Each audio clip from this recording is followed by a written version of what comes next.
Yetecek babam. Sen o yüzden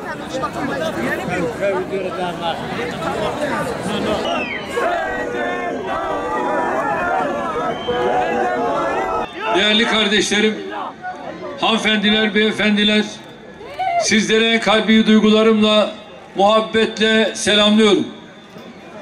Öncelikle bugün 5. gününe ulaştığımız Ramazan-ı Şerifinizi tebrik ediyorum. Bu yıl başı rahmet, ortası mağfiret, sonu ebedi azaptan kurtuluş olan mübarek Ramazan-ı Şerif'in içinde 1000 aydan daha hayırlı olduğu müjdelenen Kadir Gecesi'ni de barındıran Ramazan'a buruk girdik. Asrın felaketi 6 Şubat depremlerinde kaybettiğimiz 50 binin üzerindeki insanımızın acısı hala tazedir.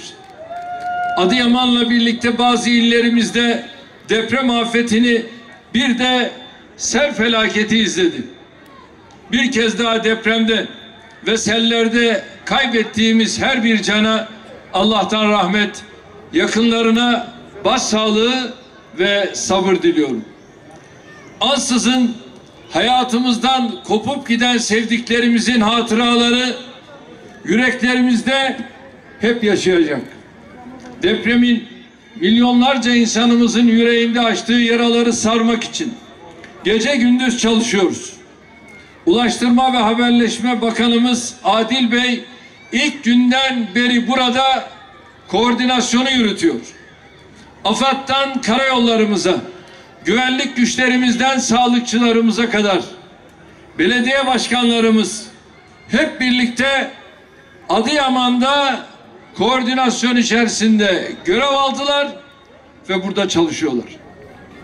Sivil toplum kuruluşlarımızın gayretlerini de yakinen takip ediyorum. Hepsine de huzurlarınızda teşekkür ediyorum. Allah kendilerinden razı olsun.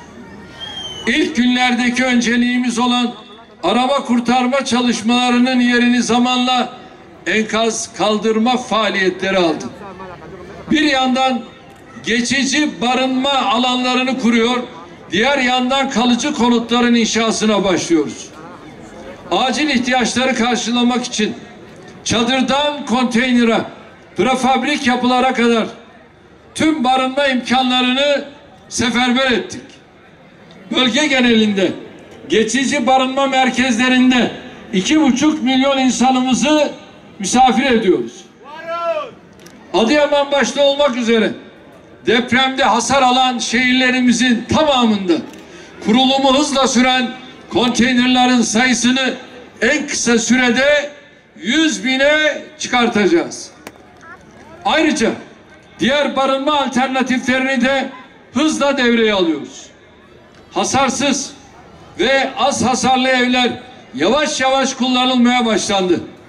Bu depremde Adıyaman'da yıkılacak ağır ve orta hasarlı olarak 37 binin üzerinde binada 95 bine yakın bağımsız bölüm tespit edildi.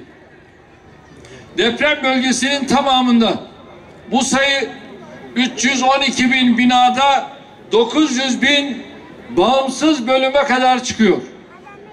Yaptığımız planlamaya göre deprem bölgesinde toplamda 650 bin, ilk bir yıl içinde de 319 bin konut ve köy evi inşa edeceğiz.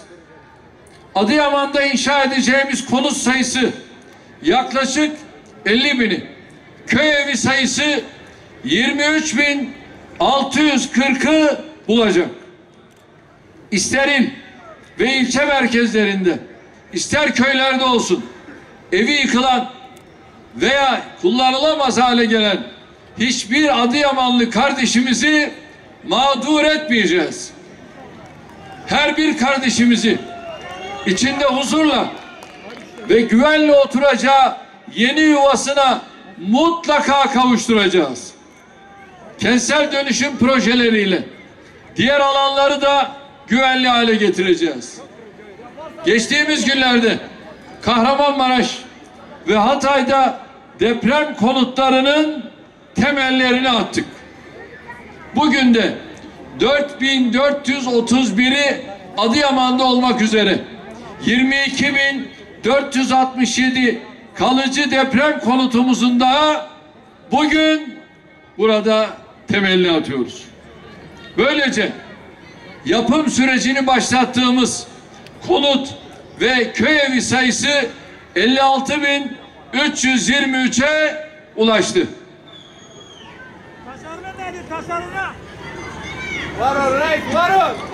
Bu arada 500.000 konut ve 1 milyon altyapılı arsa projemizin deprem şehirlerimize isabet eden bölümleriyle ilgili çalışmaları da sürdürüyoruz.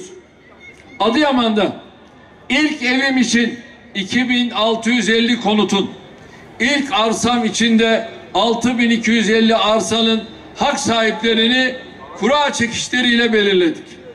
Kardeşlerim, biliyorsunuz deprem gününden beri vatandaşlarımıza çeşitli kalemlerde yaptığımız ödemelerle destek oluyoruz.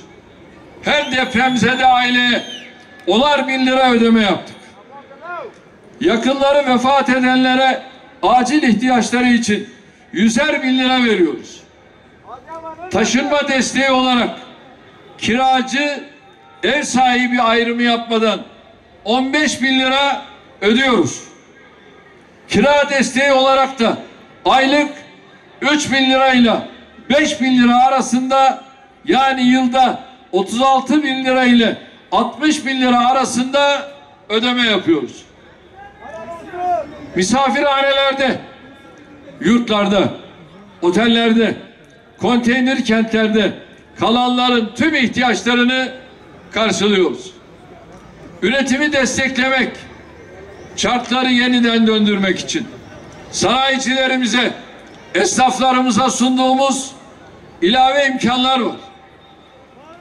Mazot, gübre, hayvancılık, yem bitkileri ve su ürünleri gibi desteklerle çiftçilerimizin zararlarını telafi ediyoruz. Dolayısıyla kalıcı konutlar yapılana kadar vatandaşlarımıza yüz binlerce liraya tekabül eden bir maddi desteği zaten sağlıyoruz. Ya Allah! Bismillah! Allahu Ekber! Ya Allah! Bismillah! Allahu Ekber! Ya Allah! Bismillah! Değerli kardeşlerim, diğer afetlerde konutların maliyetinin neredeyse 1/3 bedelle 2 yıl ödemesiz 20 yıl vadeyle verdik. Herhangi bir faize tabi olmayan bu ödemeler cüzi bir rakamla başlıyor ve gelirlerdeki rutin artışlarla birlikte kısa sürede nispeten daha da az bir miktara düşüyor. Mesela bir önceki Elazığ depreminin ardından inşa ettiğimiz 2+1 evlerin aylık ödemesi 510 liradan 3+1 evlerin aylık ödemesi 730 liradan başlıyor. En büyük metrekareye sahip 3+1 evde bu ödeme 990 liraya ve toplam borç da 214.000 liraya ancak çıkıyor. Köy evlerini de benzer rakamlarla hak sahiplerine veriyoruz. Vade süresi olan, Allah razı olsun, 20 yılın sonuna kadar aylık ödeme miktarı sabit kalıyor. Borcunu peşin kapatmak isteyenler %20 indirimden yararlanıyor. Şayet vatandaşımızın mülkünün yeriyle ilgili kamulaştırma ve benzeri bir durum varsa onun ödemesi de ayrıca yapılıyor. Evinin sigortası olan vatandaşlarımız oradan da ödeme alabiliyor. Netice itibariyle süreç içinde yapılan ödemeler ve verilen destekler göz önüne alındığında devlet deprem konutlarını vatandaşlarına hibe seviyesinde bir usulle teslim ediyor.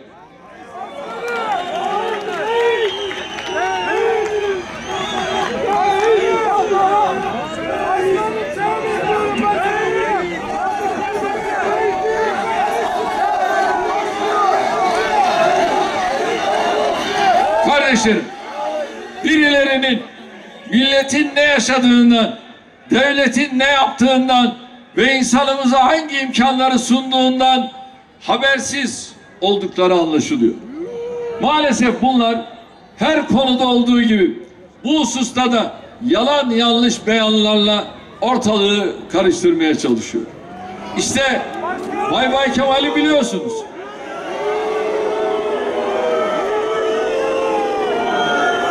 Bir şey anlatmaya gerek var mı? İşte şu mübarek Ramazan ayında yine yalan yanlış beyanlarla, yalan yanlış haberlerle ne diyor? Biz geleceğiz. Geldikten sonra da her şey bedava. 11 tane büyükşehir belediyen var. Senin bu büyükşehir belediyelerin acaba Adıyaman'a ulaştılar mı? Ama AK Parti'nin belediyeleri ilk günden itibaren başkanlarıyla beraber buradalar. Yıllardır afet bölgesinde canhıraş bir şekilde çalışan bakanlarımızın, kurumlarımızın, sivil toplum kuruluşlarımızın, gönüllülerimizin emeklerini hiçe sayan bu zihniyeti ben milletimizin takdirine havale ediyorum. 14 Mayıs'ta bunun hesabını sormaya var mıyız? Bizim bu safsatalarla kaybedecek vaktimiz yok. İşte sizler de şahitsiniz.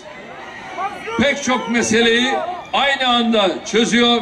En önemli ihtiyacı olan kalıcı konutların inşasını da inanılması zor bir hızla başlatıyoruz. İşte bugün temeli atıyoruz. Bir yıl içinde 319 bin konutu ve köy evini, altyapısı, kamu binaları, sosyal tesisleri, ticari alanlarıyla birlikte teslim etmekte kararlıyız. Ayrıca 3.000 Adıyaman'da olmak üzere 14.600 küçük sanayi dükkanını da bu süreçte inşa ederek esnaf ve sanatkarlarımıza, işletmecilerimize teslim edeceğiz. Kardeşlerim, açık konuşuyorum. Dünyada bu kadar kısa sürede böylesine büyük bir konut inşası ancak bizim birikimimiz, tecrübemiz, azmimiz ve kararlılığımızla mümkündür. Geçmişte benzer durumlarda yaşanan rezillikleri hatırlatmaya gerek bile duymuyorum. Türkiye her alanda olduğu gibi afetlerin yaralarının sarılması hususunda da yeni bir döneme bizimle girmiştir. Kardeşlerim, Van, Elazığ, Malatya, İzmir depremlerini yaşayan vatandaşlarımız bunun şahididir. Kastamonu, Bartın, Giresun, bütün buralardaki selleri yaşayan vatandaşlarım bunun şahididir. Antalya, Muğla, Manavgat yangınlarını yaşayan vatandaşlarım bunun şahididir. Giresun'daki sel afetini yaşayanlar bunun şahididir. Ülkemizin dört bir yanında tamamladığımız 3,3 milyon kentsel dönüşüm projesinden faydalanan vatandaşlarımız bunun şahididir. Bugüne kadar milletimize verdiğimiz her sözü tuttuğumuz gibi deprem bölgesi şehirlerimizi bir yılda ayağa kaldırma sözümüzü de Allah'ın izniyle yerine getireceğiz. Kardeşlerim, Nisipi Köprüsü bunun şahididir. Şanlıurfa'yı Adıyaman'a biz bağlamadık. Nereye bağladık? İşte bütün bunları yapan irade Allah'ın izniyle bunu da yapacaktır. Afet yaralarını sarmadan biz rahat, huzur bulmayacağız. Ramazan ayını bu kutlu mücadelenin sembolü haline getirmek için işte burada sizlerle bir aradayız. Adıyaman sahip olduğu tarihi ve tabii zenginliklere rağmen uzunca bir süre hak ettiği gelişmişlik seviyesine ulaşamamış bir şehrimizdir. Türkiye'nin son 20 yılında gerçekleştirdiğimiz demokrasi ve kalkınma atılımları sayesinde diğer şehirlerimizle birlikte Adıyaman'ın da önünde yepyeni bir dönem açılmıştı. Eğitimden sağlığa, güvenlikten adalete, ulaşımdan enerjiye, spordan turizme kadar her alanda kurduğumuz güçlü altyapının meyvelerini toplamaya başlayan bir Adıyaman gerçeğiyle karşı karşıyayız. Deprem yol açtığı yıkımla Adıyaman'ın canını yakmış olabilir. Ama bu şehrin geleceğine ilişkin umutlarını ve hayallerini yıkmaya ne 7,7 ve ne de 7,6 büyüklüğündeki sarsıntı yeter. Şehrimizi yeni konutlar, yeni iş yerleri, yeni kamu binaları, yeni sosyal donatılarla ayağa kaldırırken hep Türkiye yüzyılının parlayan yıldızı Adıyaman hedefine doğru yürüyecektir.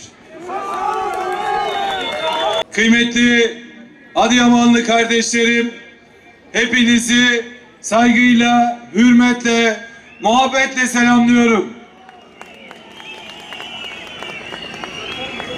Asrın felaketinde yitirdiğimiz tüm canlarımıza, tüm kardeşlerimize, şehitlerimize Allah'tan rahmet, milletimize bir kez daha başsağlığı dileklerimi iletiyorum.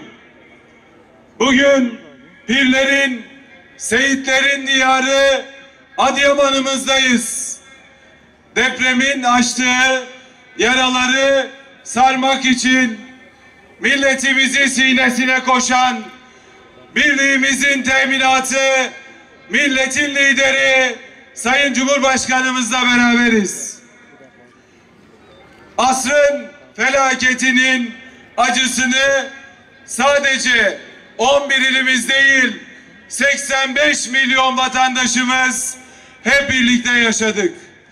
Fakat istisnasız hepimiz her gecenin bir sabahı, her karanlığın bir aydınlığı olduğuna tüm yüreğimizle inandık. İşte dün değerli kardeşlerim Kahramanmaraş'ta, Hatay'da, bugün Adıyaman'dan şehirlerimiz yeniden ayağa kalkıyor. Adıyaman'ın yeni yüzyılı yükseliyor.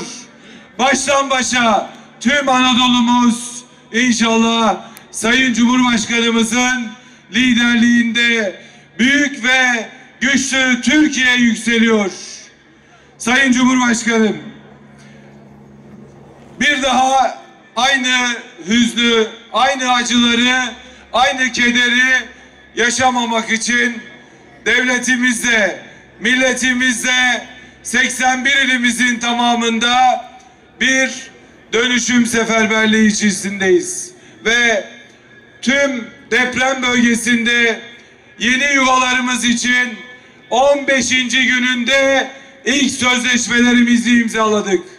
46. günde Kahramanmaraş'ta, 47. günde Hatay'da temellerimizi attık. İşte bugün de sayısı 53.830'a ulaşan yuvalarımızın harcını 50. günde Adıyaman'ımızda, Adıyamanlı kardeşlerimizle hep birlikte karıyoruz. Tarih şahit olsun, milletimiz şahit olsun, Adıyaman şahit olsun. Sayın Cumhurbaşkanımızın liderliğinde tüm ekibimizle, tüm Adıyamanlı kardeşlerimizle birlikte gece gündüz demeden çalışacağız, üreteceğiz ve depremden etkilenen tüm ailelerimiz sıcak yuvalarına kavuşuncaya kadar buralarda olacağız. Adıyaman'da olacağız. Ellerimiz ellerinizden ayrılmayacak. Fırat değerli kardeşlerim, dertli akmayacak. Gölbaşı'nın, Besni'nin yüzünü yeniden güldüreceğiz.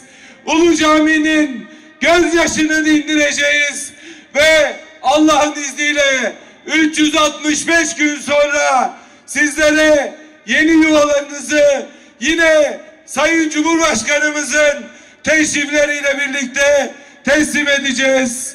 Kıymetli kardeşlerim, değerli Adıyamanlılar, çeyrek asırlık inşa ve ihya birikimimizle en saygın bilim insanlarımızla, mimarlarımızla, mühendislerimizle Adıyaman'dan Edirne'ye, Kars'tan İstanbul'a kadar bu cennet vatanın afetlere karşı güçlü hale getirmek için azimliyiz, kararlıyız. Ne mutlu ki bize bizim tüm yuvalarımızı kendi ürettiğimiz yerli kaynaklarla, milli finansman modeliyle ayağa kaldıran, yüksek devlet tecrübesiyle, inancıyla milletine sunan bir liderimiz var. Nasıl ki bu ülkenin dev eserlerinin teminatı Cumhurbaşkanımız olmuşsa, bu kutlu beldelerin, Adıyaman'ın yeniden inşasının da, imarının da, ihyasının da teminatı Cumhurbaşkanımız, liderimiz Recep Tayyip Erdoğan'dır. Ve kıymetli kardeşlerim, sizlere sıcacık yuvalarınıza girene kadar bizlere uyumak yoktur. Yavrularımız okul yollarında neşeyle koşana kadar bize dinlenmek yoktur. Adıyaman yeniden umutla, türkülerle, şiirlerle dolana kadar bize rahatlık yoktur. Tüm deprem bölgesi, 11 ilimiz, ilçelerimiz, köylerimiz baştan aşağı Anadolu hilali gibi yükselene kadar bizlere Sayın Cumhurbaşkanımızın liderliğinde durmak yoktur, duraksamak yoktur diyorum ve bu sözlerle sizleri bir kez daha saygıyla, hürmetle selamlıyor. Allah'a emanet ediyorum. Deprem felaketinin yaralarını hızla sardığımız bu günlerde aynı zamanda umut dolu aydınlık yarınların temelini hep birlikte atıyoruz. Maalesef 6 Şubat'ta iki büyük depremle dünyada eşi benzeri görülmemiş bir afetle karşı karşıya kaldık. Tüm ülkemizi yasa boğan bu felaket nedeniyle hayatını kaybeden bütün vatandaşlarımıza bir kez daha Allah'tan rahmet, yakınlarına başsağlığı diliyorum. Milletçe zor günler geçirdik. Ancak Sayın Cumhurbaşkanımızın liderliğinde 7/24 yürüttüğümüz çalışmalarla devlet, millet omuz omuza sürdürdüğümüz dayanışmamızla bu zor günleri aydınlığa hep birlikte kavuşturacağız. Depremin ilk gününden beri bütün birimlerimizden her ünvanda personelimiz 7/24 görev yaptı ve yapmaya da devam ediyor. Bölgemizin, insanımızın derdi, sıkıntısı bitene kadar da durmayacağız. Sayın Cumhurbaşkanım, bu zorlu süreçte devletimiz depremzedelerimizin tüm ihtiyaçlarını, imkanlarını seferber ederek giderdi. Hasarlı binaların yıkılması, enkazların kaldırılması ve yeniden inşa faaliyetlerini ivedilikle yürütüyoruz. Depremden etkilenen tüm illerimizde olduğu gibi Adıyaman'ı da yeniden bayındır kılmak ve ihya etmek için ilk andan itibaren gecemizi gündüzümüze katarak çalışıyoruz. Binlerce yıllık tarihiyle sayısız medeniyete ev sahipliği yapmış Adıyaman'ın özünde ilim var, irfan var. Üretim var, ticaret var. Biz bunları Adıyaman'da yeniden payidar kılana kadar da durmayacağız. tüm illerimizde de aynı kararlılığı sürdüreceğiz.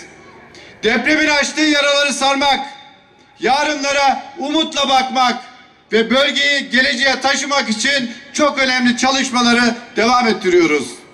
Her geçen gün daha da organize olarak ve güçlenerek çalışmalarımızı titizlikle sürdürüyor ve açılan yaraları hep birlikte sarıyoruz. Evsiz kalan vatandaşlarımıza güvenli ve konforlu bir barınma imkanı sağlamak için şu an için büyük önceliğimiz bizlerin. Yaşam konteyneri ve prefabrikleri tamamını bir an önce kurmak için yoğun bir mücadele veriyoruz. Vatandaşımızı konteynerlere yerleştirerek hayatın onlar için bir nebze olsa da normale dönmesini sağlıyoruz.